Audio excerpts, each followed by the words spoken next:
Imagine wading through water up to your chest, rifle held over your head, 300 yards of open lagoon between you and the beach.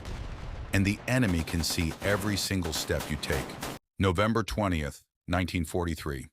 A tiny strip of coral sand called Betio Island, part of an atoll called Tarawa, in the middle of the Pacific Ocean. This island is smaller than New York's Central Park, barely 300 acres, and in 76 hours, nearly 6,000 men would die fighting over it. Here's why it happened. Betio's airfield would give American forces a crucial base for the next advance into the Marshall Islands. The Japanese had turned Betio into a fortress. Around 2,600 combat troops, backed by another 2,000 laborers, had spent months building hundreds of bunkers out of coconut logs, sand, and concrete. Coastal guns, tanks, mines, trenches connecting every position so defenders could move under cover and pop up somewhere new the second you thought you cleared them out. The Japanese commander, Rear Admiral Keiji Shibasaki, was so confident in these defenses that he reportedly boasted it would take 1,000,000 men, 100 years, to take this island. The Marines did it in 76 hours, but the price was almost unthinkable. Before a single Marine hit the beach, American battleships and bombers pounded the island for hours. From offshore, it looked like nothing could possibly survive, but the bombardment was too short and not accurate enough.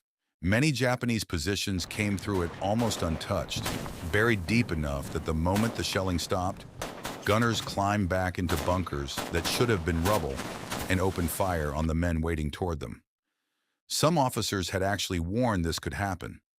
Major Frank Holland, who knew these waters well, cautioned that there might be no more than 3 feet of water over the reef. On the day of the invasion, an unusually low neap tide. The tracked amphibious tractors could cross, but regular landing craft became trapped hundreds of yards from shore. That left hundreds of Marines with only one option: climb out and walk. Hundreds of men waded through that lagoon, carrying rifles and ammunition over their heads, while Japanese machine guns, mortars, and artillery fired on them from fortified positions along the shore. Some assault companies lost half their men in the first 2 hours. Of the 125 thin-skinned amphibious tractors used in the operation, only 35 were still running by the end. And the chaos didn't stop at the water's edge. The battleship USS Maryland was supposed to be directing the whole operation, but when her massive 16-inch guns opened fire, the concussion knocked out her own radios. For critical hours, the commanders offshore were effectively blind, cut off from what was actually happening on the beach. Junior officers and runners were left to improvise under fire, with no idea whether the men in front of them were winning or being wiped out. And yet, in the middle of that chaos, ordinary men did extraordinary things. First Lieutenant Alexander Bonnyman led an assault on a massive Japanese bunker that had pinned his men down for hours.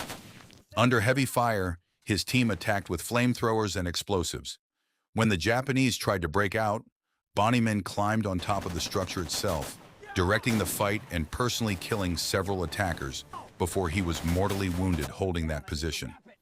His actions broke the stalemate and let the Marines finally push forward.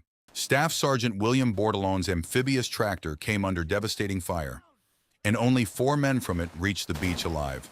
Bordelon made it ashore and single-handedly took out 2 Japanese pillboxes with demolition charges. Wounded attacking a third, he kept going, pulled 2 wounded Marines out of the water, then charged a 4th machine gun nest, where he was killed. First Lieutenant William Hawkins led a scout sniper platoon that cleared an exposed pier under direct fire so more Marines could land behind him. He kept attacking bunker after bunker for 2 days straight. Even after being shot in the chest, he refused to be evacuated and kept leading assaults until artillery fire finally killed him. His commanding officer later said Hawkins came as close to winning that battle as any single man could. Bonnyman, Bordelon, and Hawkins were all awarded the Medal of Honor after their deaths. The 4th recipient survived. Colonel David Shoup, the senior officer on the beach, was wounded by an explosion almost as soon as he landed. He stayed anyway, pulling together the scattered pinned-down units along the beach and directing the battle from there. On the second day, he sent back one of the most famous reports in Marine Corps history, a grim message ending in 12 unforgettable words. Casualties many, percentage of dead not known, combat efficiency, we are winning. He received the Medal of Honor and years later became Commandant of the entire Marine Corps. Nearly 4,700 of Betio's Japanese and Korean defenders were killed. Only 17 Japanese servicemen and 129 Korean laborers were captured alive.